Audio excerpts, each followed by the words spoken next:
Iran पर हमला करने को तैयार है अमेरिका की कैमिकाजे ड्रोन की battalion.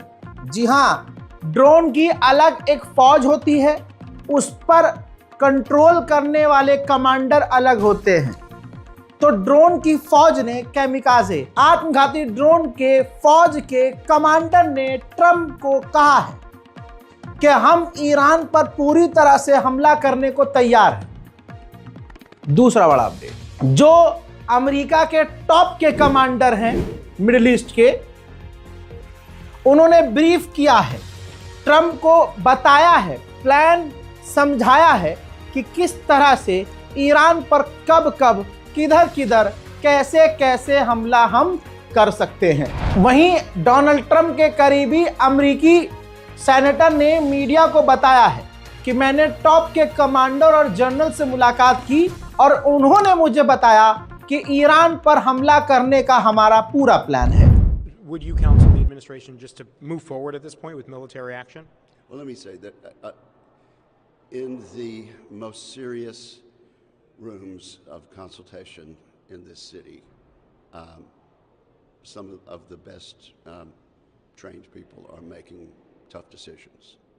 But the world will be better off when this regime has been replaced and the Iranian people will be better off. बहुत कुछ हो सकता है। आपकी स्क्रीन पर अपडेट देखिए, तुर्की ने अपनी कई सारी फ्लाइट्स, बल्कि यूं कहूं तुर्की की बहुत सारी एयरलाइंस ने अपनी तमाम फ्लाइट्स को रद्द कर दी है। यहां तक कि कुछ फ्लाइट लाइनअप कर दी गई थी जो तेहरान के लिए रवाना होने वाली थी, वो फ्लाइट कैंसिल हो चुकी हैं। तो देखिए, ऐसा नहीं है कि कुछ होगा नहीं, कुछ ना कुछ तो होने वाला है। वहीं अमेरिका के विदेश मंत्री इजराइल आने वाले हैं, जो कि गाजा, लेबनान और तमाम मिडिल ईस्ट के मुद्दों पर बात करेंगे। मेरा मानना ये है, मेरा दिमाग ये कह रहा है कि अमेरिका का विदेश मंत्री इजराइल जो जाएगा वो बात करेगा ईरान पर हमला करने की। बता के थोड़ी ना जाएगा वो कि मैं ईरान पर हमला करने की प्लानिंग करने जा रहा हूं। ट्रंप का पैगाम लेकर जाएगा, ट्रंप की प्लानिंग वहां जाकर बताएगा नेतन्याहू को। देखिएगा जरूर, ये ईरान के खिलाफ बड़ी साजिश होगी। मेरे दोस्तों, अमेरिका का राष्ट्रपति डोनाल्ड ट्रंप खुद ही झूठा साबित हो रहा है अपने ही ऑफिशियल्स के द्वारा। अमेरिका का गवर्नमेंटल जो स्टेटमेंट है वो ये है कि ईरान यूरेनियम बना रहा है, परमाणु बनाना चाहता है, और ट्रंप भी यही कह रहा है, नेतन्याहू भी यही कह रहा है। लेकिन अमेरिका की ऑफिशियल्स और यूरोपियन ऑफिशियल्स, एक्सपर्ट्स रिपोर्ट जारी कर रहे हैं और उन्होंने कहा है कि हमारे पास ऐसा कोई सबूत नहीं है, अमेरिका और यूरोप के पास कोई ऐसा सबूत नहीं है जिससे यह साबित कर सके कि ईरान यूरेनियम अभी भी एनरिच कर रहा है या फिर वह परमाणु बनाने की तरफ आगे बढ़ रहा है। इजराइल की ऑफिशियल्स का मानना यह है कि डोनाल्ड ट्रंप हमला करवाने वाले हैं, क्योंकि अमेरिका और ईरान की बातचीत लगभग पूरी तरह से फेल हो चुकी है। अब इनकी बातों में कुछ रखा नहीं है। मोहतरम हजरात, ब्रिटेन ने भी ईरान को लेकर इमरजेंसी मीटिंग की है। अमेरिका ने अपने तमाम सरकारी कर्मियों से कहा है कि ईरान में जो भी ऑफिशियल है वो निकल जाए और जो उनके परिवार वाले अगर वहां रह रहे हैं वो भी ईरान छोड़ दें। मेरे दोस्तों, इजराइल के अंदर भी जो अमेरिका का एम्बेसडर है उसने भी कहा है कि जो भी अमेरिकी यहां इजराइल में रह रहे हैं या उनका परिवार वाला कोई यहां रह रहा है, अगर आज और अभी की अगली फ्लाइट लेकर अगर इजराइल छोड़ सकते हो तो इजराइल छोड़ दो। हजरात, Britain, France, Kazakhstan, Germany, Australia और यूरोप के कई सारे देशों ने अपने लोगों से कह दिया है, इसी वक्त अगर आप ईरान और इजराइल में हैं तो तुरंत ईरान और इजराइल से बाहर निकल जाएं। इजरायली ऑफिशियल्स की हवा टाइट है। इजरायली ऑफिशियल ने कहा है कि अगर जंग होती है तो ईरान अपने प्रॉक्सीज से कह देगा कि जो कुछ भी तुम्हारे पास है, जो कुछ भी, सब इजराइल पर दाग दो।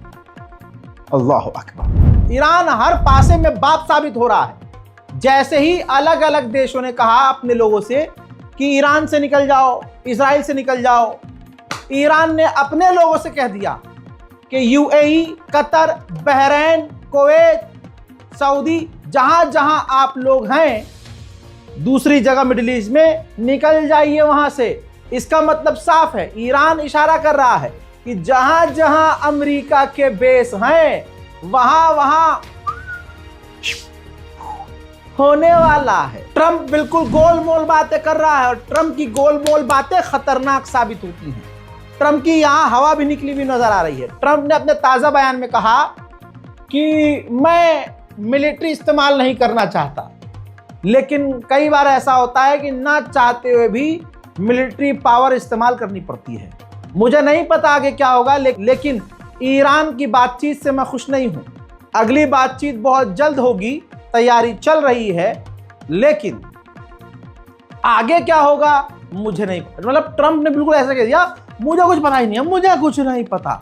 इसका मतलब यह है इसे सब कुछ पता है, यह धोखे से हमला करेगा। कतर की सैटेलाइट इमेज जब हमने चेक करी तो हमें पता चला कि अमेरिका ने बहुत सारे जहाज जो कतर में तैनात किए हुए थे कुछ दिन पहले तक, अमेरिका ने कतर से अपने वो जहाज वहां से हटा लिए। पूर्व इजराइल के डिफेंस मिनिस्टर ने ट्वीट करके कहा है कि कुछ ही हफ्तों के अंदर मिडिल ईस्ट में सारा माहौल बदल जाएगा। यानी ये भी इशारा कर रहा है कि ईरान की सरकार गिरा दी जाएगी, सुप्रीम लीडर को मार दिया जाएगा। इजराइल को बचाने के लिए अमेरिका का यूएसएस गेराल्ड भी पहुंच चुका है इजराइल। कंडीशन यह है कि इजराइल ने अपने तमाम बॉम्ब शेल्टर खोल दिए। फाइनेंशियल टाइम्स में खबर छपी है कि अगर अब की बार जंग हुई तो भाई साहब इजराइल का बेड़ा गर्क होना तय है। कैसे? 12 डेज वॉर का अभी भी निशान इजराइल के पिछवाड़ों पर लाइन बनाकर अभी भी मौजूद है। लाल पीला नीला है अभी तक इजराइल। इतना बजाया और इतना पीटा था ईरान ने। दोस्तों बताना चाहूंगा कि फाइनेंशियल टाइम्स ने दावा किया है 12 डेज वॉर में जो इजराइल के डिफेंस सिस्टम से मिसाइलें निकली वो इतनी निकली कि अभी तक इजराइल के सारे डिफेंस सिस्टम की मिसाइलें फुल वापस रिफिल नहीं हुई हैं। तो अगर अब हमला होता है तो पिछली बार से ज्यादा 12 डेज वॉर से ज्यादा अब इजराइल को बड़ा नुकसान उठाना पड़ेगा। इसीलिए तो ट्रंप मेहनत कर रहा है, बातें कर रहा है, बातें घुमा रहा है, कंफ्यूज कर रहा है और कंफ्यूज करके समय ले रहा है कि ज्यादा से ज्यादा इजराइल को पूरी तरह से घेरा जाए, डिफेंस सिस्टम से तैनात करके उसे पाट दिया जाए और इजराइल को बचाने के लिए पहले अपनी पूरी ताकत इजराइल के करीब तैनात कर दी जाए और ऐसा हमला किया जाए कि ईरान इजराइल पर हमला करने लायक ना रहे। यहां पर अमेरिका ने अपनी पूरी फौज मिडिल ईस्ट में उतार दी है। अब कोई समझदार देश हो या समझदार ग्रुप वो पीछे से आकर टपाटप कर जाए अमेरिका के साथ तो क्या मजा ही आ जाए। समझदार को इशारा काफी। यकीन कीजिए अमेरिका ने कभी भी इतनी ताकत तैनात नहीं की है। अमेरिका की इतनी खतरनाक तैनाती बता रही है कि असल में दुनिया में अगर अमेरिका का बाप कोई है तो ईरान। आप तैनाती पढ़ लीजिए, पोस्टर जारी कर रहा हूं, ध्यान से देखिए। अमेरिका ने 500 से ज्यादा स्ट्राइक एयरक्राफ्ट, 200 से ज्यादा सपोर्ट एयरक्राफ्ट तैनात किए हुए मिडिल ईस्ट में। भाई 100 5th जनरेशन के फाइटर जेट F-22, F-35 समेत, साथ ही 100 से ज्यादा रिफ्यूलिंग टैंकर्स, 20 जासूसी AWACS जहाज एयरक्राफ्ट, 18 इलेक्ट्रॉनिक वॉरफेयर एयरक्राफ्ट और दर्जनों navy destroyers, missile aircraft, special mission aircraft, multiple US navy destroyer और कैरियर तैनात किए हुए हैं। अब बताओ ये फौज क्या किसी कमजोर के लिए तैनात है? ये अपने बाप ईरान के लिए तैनात है। इजराइल के लोग दहशत में आ गए। उनकी दहशत देखते हुए इजराइल के कमांडर को सफाई देनी पड़ी। सामने आकर उन्होंने वीडियो जारी किया कि यहाँ सब कुछ शांति से है, सब कुछ काम है, कोई भी डरने वाली और खतरे वाली बात नहीं है, हम रेड अलर्ट पर हैं और ईरान पर हमने पैनी नजर बना के रखी है। צהריים טובים. במהלך השבוע האחרון כוחות צה"ל המשיכו לפעול בכלל הגזרות, בהגנה ובהתקפה, והעמיקו את הפגיעה בתשתיות הטרור לצד סיכול מחבלים. ברצועת עזה, כוחות צה"ל פועלים במרחב הקו הצהוב, תוקפים מחבלים, מתארים את המרחב מתשתיות טרור ומעמיקים משמעותית את הפגיעה ברשת המנהרות. בלבנון, אנחנו ממשיכים לפעול באופן יומיומי נגד ניסיונות השיקום וההתעצמות של ארגון הטרור חיזבאללה. דוגמה לכך היא התקיפה שביצענו אתמול במרחב בעלבק. במהלכה פגענו בריכוזי תחמושת וחיסלנו מחבלים מכוח רדואן. לא נאפשר לחיזבאללה להתעצם ולהוות איום. अब आपको बता दूं कि इजराइल के अंदर अमेरिका के F-22 जो तैनात हैं वो हैंगर में नहीं है। समझदार समझेंगे, वो हैंगर में नहीं है, वो रनवे पर खड़े हुए हैं। रनवे पर खड़े हुए हैं। कभी भी 15 से 20 सेकंड में ये फाइटर जेट उड़ान भर लेते हैं। तो सोचिए, ईरान पर हमला करने के लिए कभी भी अमेरिका के फाइटर जेट इजराइल से उड़ान भर सकते हैं। 3 साल से जंग में है ज़ेलेंस्की यूक्रेन। 3 साल से रशिया पीट रहा है और ये पिट रहे हैं पूरी दुनिया से पैसा मांग मांग कर। समझ रहे, पैसा मांग मांग कर, यूरोप से पैसा मांग मांग कर अभी तक ये जंग में घिस रहा है।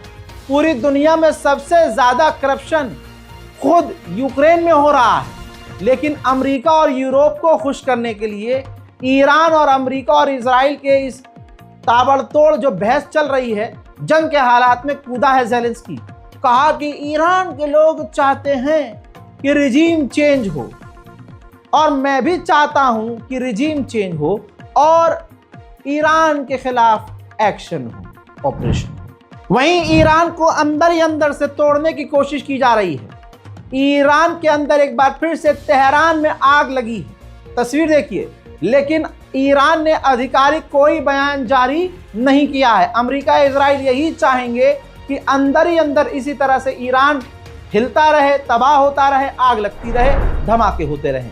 हजरात, किसी भी अरब पर भरोसा ना करना। ओमान का ऑफिशियल अमेरिका पहुंचा है और अमेरिका के उपराष्ट्रपति से मुलाकात की है और तमाम सीनियर लीडरों से अमेरिका के बात चल रही है। ओमान का जो अफसर पहुंचा है, तो समझ सकते हैं ना, अमेरिका ऑफर कर देगा ओमान को कि टेंशन मत लो, जो नुकसान होगा हम भरेंगे, आपको F-35 देंगे, आपको अपना डिफेंस सिस्टम देंगे। अगर ईरान ने कुछ किया आपके साथ तो हम आपकी इंश्योरेंस ले रहे हैं भाई। और ये अरब तुरंत अमेरिका के आके अपना झब्बा उठा देते हैं कि आ जाओ। ईरान के कमांडर ने कहा, ईरान की फोर्स के कमांडर ने कहा है कि हम हर तरह से तैयार हैं, अमेरिका के हमले के लिए हम तैयार हैं, लेकिन अमेरिका ने कोई भी गलती की तो पूरे इलाके में आग लग जाएगी। हजरात मोहतरम, फिलहाल ईरान अपडेट में इतना। इस रिपोर्ट को शेयर कीजिए और इंतजार कीजिए ईरान के दूसरे अपडेट का, जो कुछ ही वक्त के बाद आपके सामने मैं दोबारा लेके आने वाला हूं। फिलहाल के लिए इतना ही। मैं हूं रजा और आप देख रहे थे रजाग्राफी अनस्क्रिप्टेड। जय हिंद।